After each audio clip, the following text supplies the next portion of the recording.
Welcome to Creative Innovators with Gigi Johnson. I was so pleased to have Megan Elliott on the show. She is out in Lincoln, Nebraska, but she's working with people globally to help build next generation pirates, magicians, and wizards in the Johnny Carson Center for Emerging Media. She's built a program from scratch, but with the support of many organizations, companies, and folks at University of Nebraska Lincoln. But she has an amazing history in Australia, working with Indigenous culture, in contemporary art, traveling throughout Asia and Europe, putting together X Media Lab. She has an amazing, I guess the word used to be called Rolodex, list of fabulous people and collaborators. But she's taken that magic and built a whole new program that you'll enjoy.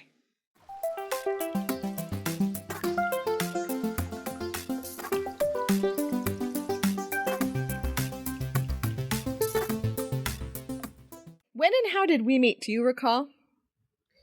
I think it would have been through the AFI Digital Lab. I think that must have been how it was. And that I do remember that dinner after Digital Hollywood because I was trying out your Google Glass. Back when I was a glass hole. And nowadays, all that stuff doesn't work all that well. And yet we're, all sorts of new derivations of technology. And I was fascinated at what you were doing at bringing thought leaders around to other countries. But I'm coming in probably late in the journey. Where did you get started with media and technology? What does your journey path start with? My journey path actually starts with performance and contemporary art way back in the day. But to launch into the technological side, that was actually when I met Brendan Harkin when I was the executive director of the Australian Writers Guild. And he was from the future. He was from the internet. And he and his internet friends and mobile friends in particular thought that they were going to take over the world. And I just said, but you can't because your stories aren't compelling. And so it became like this perfect Venn diagram, which became Cross Media Lab, where he was the internet in the future and I was all of the content creators. So that's how it all began, really, in about 2004. So what type of contemporary art?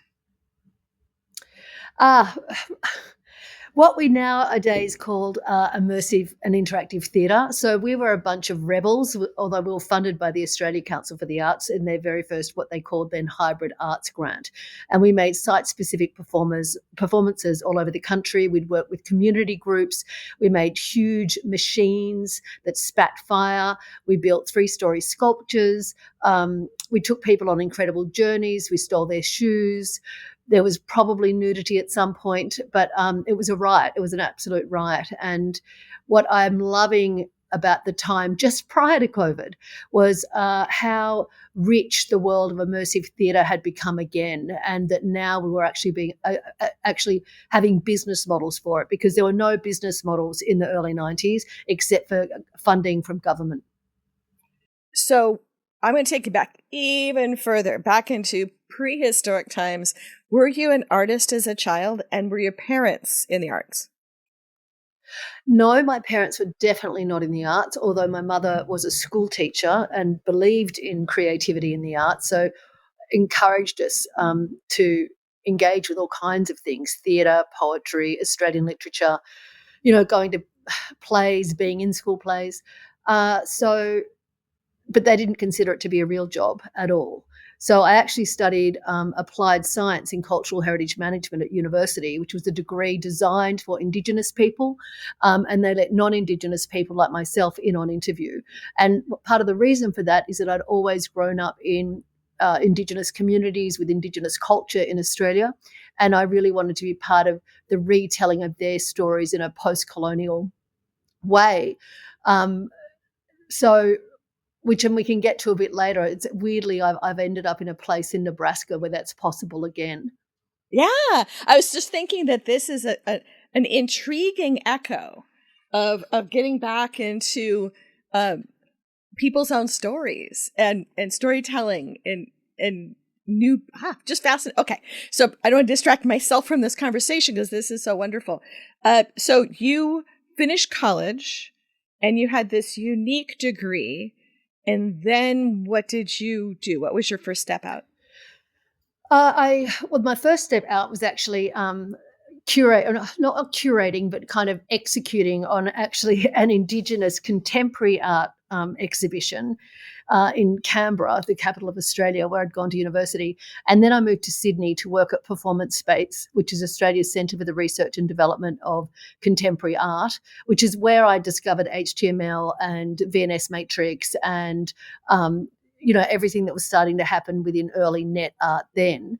Mackenzie Walk was hanging around, the theorist. So that's when I started, and I still am connected to many of those people. And from that period of time, for example, Lynette Walworth was hanging around, and she was very much an analog artist then. And now, of course, she's just won an Emmy for a webinar, her VR experience. So it was a really fertile and creative time. And a lot of those people have gone on to have these incredibly rich international and important careers. I dropped out of that because I wanted to change the world, and I was starting to have doubts that the arts could do it. So I decided I needed to be a trade unionist. So I went off and was selected to be, the youth leadership of the Australian trade union movement, and was mentored and then worked in the Media, Entertainment and Arts Alliance. So I ended up being a trade unionist or an industrial organiser for performance artists and country musicians, and did that for a number of years until I took off to Europe for a while, working there actually with the National Union of Ireland, Galway, and SIP2, which is their trade unions movement, and then came back to Australia and landed up working at the Australian Writers Guild, where I quickly became the executive director. And so there it was like the trade union for writers. So I looked after and represented all of Australia's writers across film, theatre and television. Now games. Actually, I introduced the idea of writing for games as part of that journey. In Australia, is trade unionism in the arts more prevalent than here? Here being U.S., we're both talking it from a U.S. point of view, though. This is listened to all over the place. Look, I think within the creative industries, yes. I mean, the guild, like Actors Equity, is as important there as it is here. The Australian Writers Guild was then affiliated, part of the international affiliation of writers guilds, so that we interfaced with, the WGA East and West all the time. I haven't lived in Australia for a long time now, so I'm not sure where it's up to. A lot of the work that the guilds, in particular the Directors Guild, the Screen Producers Association and ourselves, was actually around lobbying for content quotas on television. Just think of it, content quotas on television before the age of the internet, and keeping content and the audiovisual and creative industries out of bilateral and multilateral free trade agreements. And actually, ironically, I was instrumental in Australia, that whole group was, to argue against content and audiovisual content being part of the Australia-US free trade agreement. But on the back end of that, that's when they created these weird E3 visas for Australians to come to America, and that's how I've ended up here. So you kind of generated your own fuel to end up with this role. In a way. But it's interesting because I love explaining the kind of back then, which is changing of course with streaming, but that kind of the economic how things are distributed and the international distribution model, and why it's so important for people to see themselves on screens, and why countries like Australia or the UK or Korea or not the UK actually, but France and New Zealand, why it's so important that we do have content quotas so that we can get our stories on screens. And I think I really took that ethos, which probably goes back to my mother, who insisted that we read Australian authors as kids and not just American or English authors. But that led to Cross Media Lab, which was all about, Malaysians getting Malaysian content on screens, whether or not it was a big silver screen or their mobile phone screen, but having yourself reflected back at you. And I still think that's really important, and it still probably is what lights my fire when I get up in Lincoln, Nebraska, to run the Johnny Carson Center for Emerging Media Arts. So let's finish talking though about X Media Lab. So you were connecting disparate people and talent. What was that adventure like? Wild. Um, it was. It's actually really extraordinary, and I wonder how Brendan and I did it. How we had the sheer resilience and guts to do it, because we weren't backed by anyone. We did it as two people, and we went to Singapore and we set up in a single room, and we built this business that we took to 14 countries and 22 cities around the world. Like, we kind of got in a plane and went to Beijing and started knocking on doors, specifically at the Beijing Film Academy, to talk about how we were helping people to create their own IP, and to bring economic development. At that point in time, China wasn't so interested in that. They were interested in becoming better at work for hire. But then within a year or two, they were really interested in that. So we actually started the China animation market in Suzhou, which is a city just outside of Shanghai. Back then it was an hour and a half drive. Now it's 20 minutes on the fast train. And we kept doing that. And I think what was so unique about us was that, for us, for example, on stage at the Sydney Opera House, or in Switzerland, for us it was just situation normal to have a Chinese person next to an Indian person, next to a Swiss person, next to somebody from Hollywood, somebody from the UK, speaking as equals, and introducing the West to the East many times. And I can remember way back when I was so proud to have Nokia as a sponsor, and we had the chief games designer for Nokia and a C-suite exec in the room in Mumbai, having to learn about cricket and Hanuman the monkey god, because those were the themes that Indian mobile game developers wanted to make mobile games about.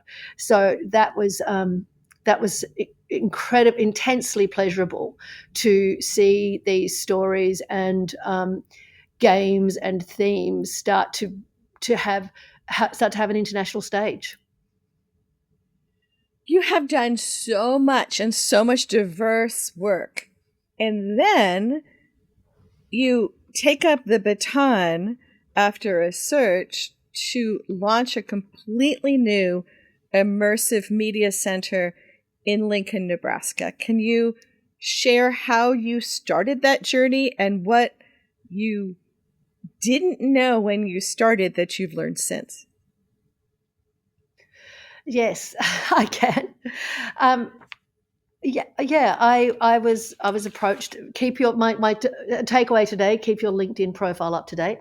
I was approached by Korn Ferry through LinkedIn, and asked if I was interested, and I thought they just wanted access to my network. But then they kept asking me, no, are you interested? So I said, sure, send it over. And when I read it, I found it so compelling, partly because of its commitment to the vision's commitment to interdisciplinarity. But I should back up. The Johnny Carson Center for Emerging Media Arts is made possible by a $20 million gift from the Johnny Carson Foundation. Johnny, of course, is a television icon and entrepreneur and magician, and the university. And so it's combined to be about a $57 million investment. And what they want was to develop a centre and an undergraduate initially program which lived right at the nexus of creativity and technology and was about the emerging media arts. So they didn't want a traditional film or animation school. They wanted something about the emerging media arts. And when I was being interviewed, I really pressed hard on that, because I said, if you are interested in a traditional film and television school, I'm not your right hire. And they said, no, we're interested in the emerging media arts. And so they found me, and the vision to me was compelling because it wasn't just about telling stories or using emerging media within the context of the entertainment industries, but in recognition that media is an industry building industry, and we're part of every industry.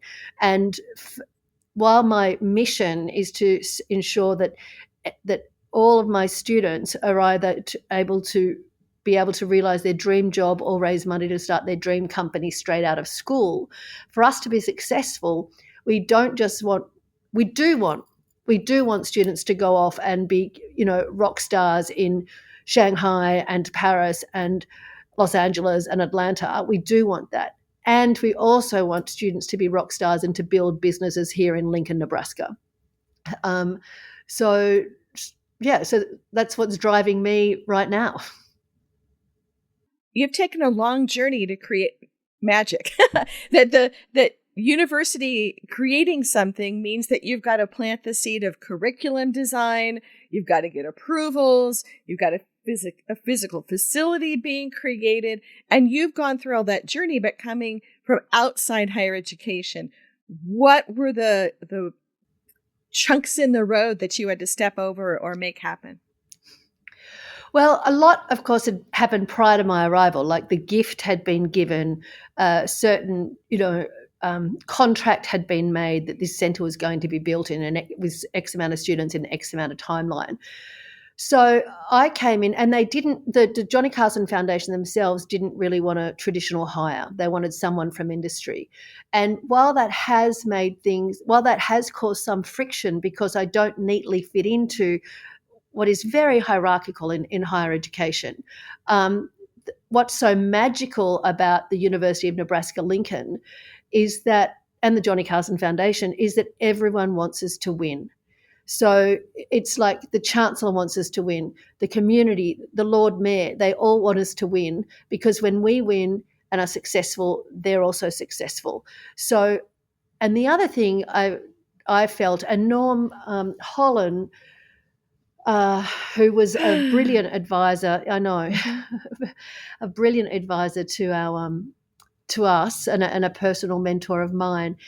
He saw it straight away when the Carson Center brought him on as a consultant. Is that there are very few silos here. It is actually deeply collaborative, and people say, we'll figure it out, we'll help you. And they told me when I arrived to treat it like a startup, and so I did. And then I'm very fortunate that in the Dean's office at the Hickson Lead College of Fine and Performing Arts, is that when I didn't fill out the right forms, or when I didn't do something, they filled out the forms for me later. and I think they knew that I had such a Herculean task, and it wasn't just me at all, it's a team of people, but we had to do so much in such a short amount of time that they just had to suck it up, that that she didn't fill out the right form at the right time. She put all of this stuff on her credit card and now needs to be reimbursed, because if I waited for the traditional university, I don't know, permissions, I'd still be waiting. you know so there's a lot to learn, and I wasn't prepared, and also, my goodness, the whole notion of shared governance. When you run a startup, there's no shared governance. It's like, if you're not doing your job, get off. but Right. at a university dealing with tenured professors, of course, that whole it's very, very different. And that took me a while to. I wish I'd worked that out a little bit earlier. I wish I'd shut up a little bit more and listened a lot more, or asked more questions right at the beginning. But we are where we are, and we're in a great place. Just in the last 12 months or 18 months, I've hired 5 new people. We've recruited our second cohort of students. We're about to change the curriculum, because we very much recognise that the degree we put through first was brilliant, but it was a prototype. We would need to change it as we hired the people who were going to teach it. So we're about to go through that process, which is exciting, because we're about to kind of break it apart and make it a little bit more open and flexible. So it's continuing to iterate, just like a small business, like a startup should. Well, I was very appreciative of being able to look in over the edge of the curtain as things were coming together, and watching the great minds you brought from various parts of immersive media to talk about what was really needed and what could be done. Can you talk a little bit about the initial curriculum design that you had? Because it was, I was going to say, very unique, the approach to bring so many different things together. I basically started to do a mini cross media lab where the curriculum was the project in the room. So I established an advisory council of international luminaries, which included people like Alex McDowell from the World Building Institute, Ted Schilowitz, the futurist at Paramount Pictures, Madeline Donono, who's the CEO of the Gina Davis Institute for Gender Equity in Media and the president of the Television Academy Foundation, the Beijing Film Academy. And I brought a bunch of these folks to Lincoln to talk about what are the emerging media arts and what is needed in industry. And then I locked them and faculty and some students actually away in a room for a day and a half to actually, what I call put the bones onto the curriculum. Like, what do they need to know? How do they need to be able to think? What do they need to be able to make when they get out after 4 years? And after that, letting that kind of settle and process and do more and more research, we engaged in what I called curriculum sprints, which are very similar to, programming sprint or design sprint. And along the way, I read and interviewed hundreds, I don't know, many people, and had other people do the same. And I was deeply affected by the book Robot Proof: Higher Education in the Age of Artificial Intelligence. And what Joseph Owen argues there is that for us to thrive, then we need to develop 4 new cognitive capacities. And they are critical thinking, systems thinking, entrepreneurship, and cultural agility. And in the creation of this curriculum, we mapped those 4 cognitive capacities. We mapped critical thinking to design, systems thinking to computational media and code, entrepreneurship, and cultural agility to storytelling. And then we've used those 4 pillars, if you will, as the foundation from which to build our course. And so students, when they first come in, they do a whole year of story. So a whole year of writing across and working across every platform and speculative design and world building. They do a whole year of visual expression and design and a whole year of computational media. From coding through to physical computing. And then from there, they branch off to do their emphasis around, immersive and interactive media or data and art or sonic arts or cinema arts, experience design. And from there, they graduate, and one hopes they go off and build companies or get, terrific jobs. And so it's quite an unusual approach to building a curriculum, but I wanted to build something that meant that our students would get work, that they would be critical, creative leaders in industry, not just cogs in a wheel. Mm-hmm. So you build this magic box, and who showed up?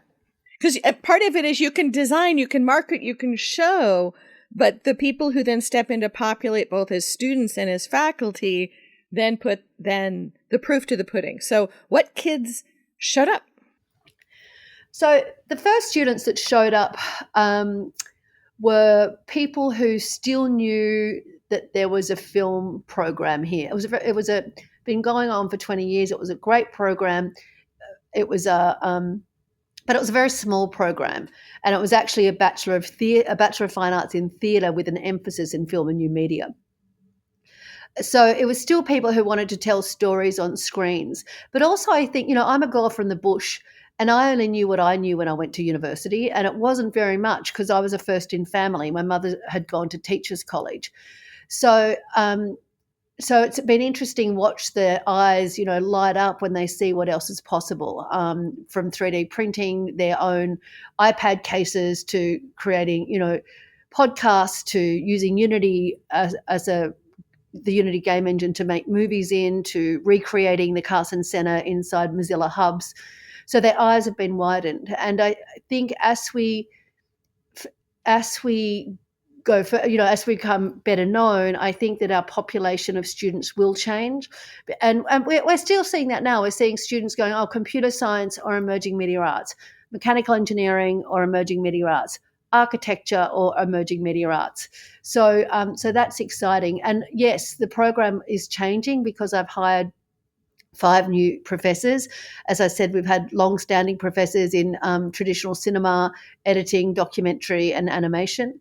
And now I've hired people who work with intelligent machines, with machine learning, who work in interactive and immersive media, who develop incredible sonic soundscapes, who work across all different platforms. One of our professors right now, I like to think of all of them as professors by day, and they kind of become superheroes of an evening. And Professor Anna Henson's superhero right now is that she's she's a host inside Lovecraft Country's very elite and invitation only VR chat experience. So I think last night when she was in there, she was hosting Janelle Monáe to give a concert inside the VR chat for Lovecraft Country. So yeah, so they're now getting to, and the whole reason that these really brilliant young professors came here from Brown, from Carnegie Mellon, from Stanford, from UCSD, is because they want to be on the ground floor of building something themselves. So, I think any and all of our professors, all of them have industry experience actually. And so what's so great about this opportunity is that you get to be like you're in a startup and incredibly innovative, but you know that you're going to get a paycheck every week and you've got a big R1 research institution behind you. So what have been your joyful surprises of this process? Oh, so many. I love meeting our students. I miss them terribly during COVID, not seeing them here all the time. I think a joyful surprise was that initial realization is that everyone's on our side. Sure, it's hard. Change is hard, and there's going to be pain points. Absolutely, it hasn't been pretty and rosy all the way. But just knowing that the Chancellor's got my back, that the Dean's got my back, that the Carson Foundation have my back. To really support, to be bold and to be visionary. That's really exciting and kind of exceptional. And then another wonderful experience is almost by dint of accident, the dance program is in our building. So we're the only undergraduate program in the country where dance is physically housed inside of Emerging Media Arts Centre. And so much of our work is in our screens, so that when you walk into the centre, you see these bodies and all kinds of bodies, all different sizes, different colours, different abilities, moving in space. And I think that impacts our students' work and our faculty's work. And interestingly, out of the 8 faculty we currently have, only 2 of them have kind of only worked with dance tangentially. Everyone else is engaged with choreography, movement, performance. There's a huge interest around embodiment and what that means in extended reality and investigating that. So I'm really excited about the potential of collaboration and around embodied learning. And I cheekily refer to dance as embodied media. So that's a real delight and something that I'm really looking forward to investigating. I'm trying not to make every episode talk about the COVID challenges, but has your program been oddly ready for creating in this experience from home environment? Yeah, we're so fortunate that all of our students had their own laptops because the Johnny Carson Foundation generously provided each student with a laptop. And they are all powerful enough for the students to have a virtual background if they need to or wish to. So yes, that's great. And everyone's been so flexible. And I think, and then when I see the students who come in because they want to be in community with each other, they do sit 6 foot apart. They have their masks on. They sanitize their hands. They, disinfect their learning spaces. They're incredibly responsible because people want to keep coming to university if they're not immunocompromised and staying at home. We checked with everyone about their internet bandwidth, who else was using it, what was the capacity, because we do have some students that were sent back to rural Nebraska where it's all via satellite. So, but yes, I think we're much more advanced, for example, than perhaps, a stereotypical philosophy professor, or, some places realize that some of their professors didn't even have laptops or computers. And I would say that's in our shop as well. I was thinking more along the lines of, though, that yeah, it's a world to be creating into that is potentially much more open and or obsessed with immersive media? Is that changing the world your students are developing into, and ways to experiment in a now much more, well, other than maybe picking up the same thing you're just saying, that we're in a broader spectrum of social abilities and readiness, so that you have people who don't have internet at home and don't have a working laptop, who are also your consumers that you're designing for, as well as people now who are building whole new immersive media platforms to accommodate what's happening now. Is that kind of change the world you guys are shaping into? Yes. Yes. And I think I'm really looking forward to what it is we take from this time and bring into that next world that we're designing, that we will get to bring into being if there ever is a time that's post-COVID. I mean, that's not a guarantee. So the answer to that is yes. I think, but it's also learning about ourselves physiologically and the kinds of cognitive dissonance or fatigue that we can feel by seeing ourselves and others on screen all the time. So what are the other learning spaces online that we can inhabit? How do we take care of ourselves outside of the screen? These are all questions that we're currently exploring, and with our students too. So we started the conversation, and we're actually getting near the end of our time together, but we started the conversation about you as engaged in arts and Indigenous work. Are you doing creative work yourself? And then what is the opportunity for Indigenous type work in Lincoln, Nebraska? Great question. I think I do see actually building and generating the Johnny Carson Center for Emerging Media Arts as incredibly creative work. So, and that is totally all I have time for.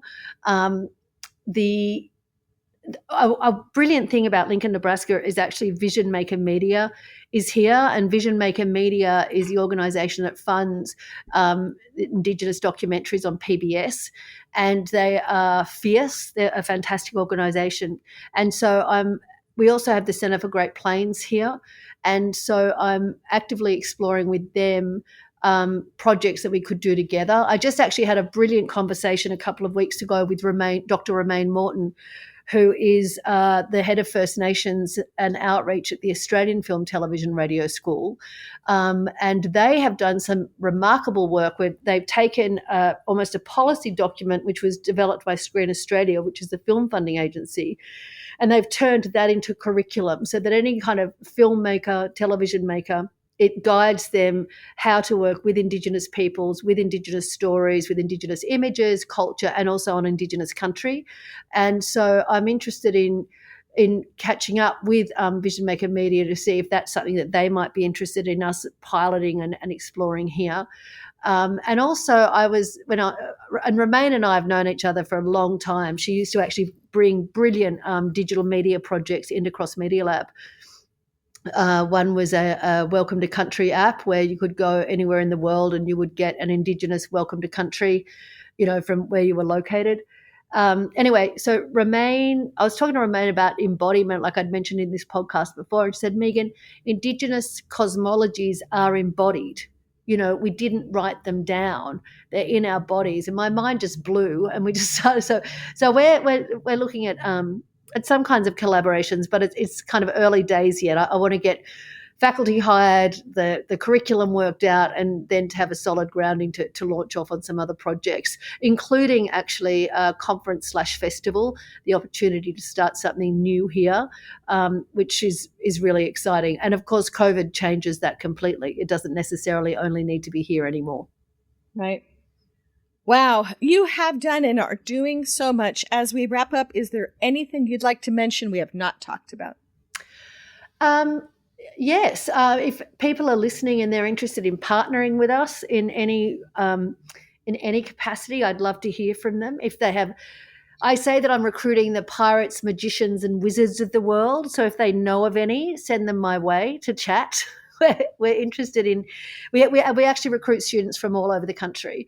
And we're also, our learning is all project-based learning. So if people have projects that they would like wizards and magicians and pirates of the worlds to work on, I'd love to hear from you, or internships that you'd like to provide them. So we're very student-centric, student-focused, but also industry and partner very closely with industry. So please reach out, and you can reach me at carsoncenter.unl.edu, megan.elliott@unl.edu. I'm sure, Gigi, you could pop something in the show notes.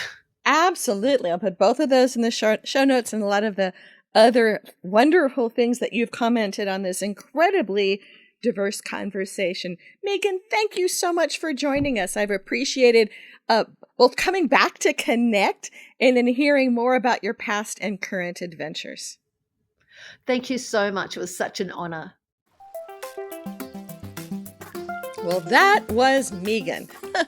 What an amazing story she has of connecting anything from Indigenous culture in Australia, contemporary art, ex-media labs, and now the building of the Johnny Carson Center. Would you like to connect with Megan? We have all the information in the show notes.